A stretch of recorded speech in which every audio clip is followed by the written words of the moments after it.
vous en avez marre du classique hachis parmentier, vous devriez changer et essayer avec cette recette revisitée pleine de bons légumes. Je commence par couper 4 oignons verts en petites rondelles. Vous pouvez remplacer les oignons verts par un gros oignon blanc.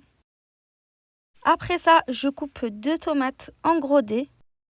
Si vous n'avez pas de tomates fraîches, vous pouvez remplacer par une conserve de tomates en dés. Ensuite, on aura besoin d'une grosse courgette qu'on va couper assez grossièrement. On va faire de même avec 4 pommes de terre. Donc, on va les couper en gros dés. Je hache ensuite un gros bouquet de persil frais avant de pouvoir passer en cuisson. Pour préparer la farce, je mets de l'huile d'olive à chauffer dans une poêle. Dans une marmite pleine d'eau, je mets les pommes de terre ainsi que les courgettes.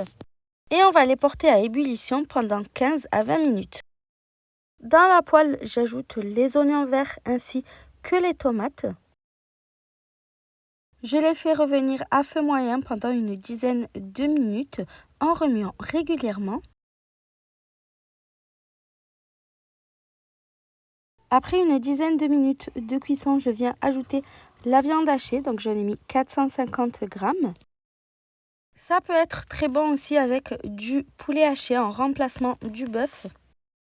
On assaisonne ensuite avec du sel, du poivre, de l'ail en poudre et du piment doux. Je mets ensuite une cuillère à soupe de concentré de tomate et je mélange bien le tout. Je cuis pendant encore 10 minutes jusqu'à ce que la viande soit bien cuite. En fin de cuisson, on ajoute 70 g de petits pois et on mélange bien le tout. J'ajoute enfin le persil haché. Je mélange une dernière fois avant de retirer la poêle du feu. Je transvase le tout dans un moule à gratin de 20 cm. J'étale la farce uniformément dans le fond du moule. On va ensuite égoutter les pommes de terre et les courgettes. On les met dans un grand saladier. On assaisonne avec du sel, du poivre. On ajoute une cuillère à café de beurre. On mélange un petit peu le tout. Pour terminer, on va bien écraser le tout pour obtenir une bonne purée. L'ajout de la courgette rend la purée beaucoup plus légère que s'il n'y avait que des pommes de terre.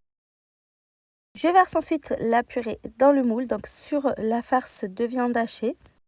Je l'étale pour que ce soit bien lisse. Pour terminer, je râpe un bloc de fromage râpé. J'utilise de la mozzarella. On cuit le gratin à 190 degrés pendant 25 minutes. J'espère vraiment que la recette vous a plu. À bientôt!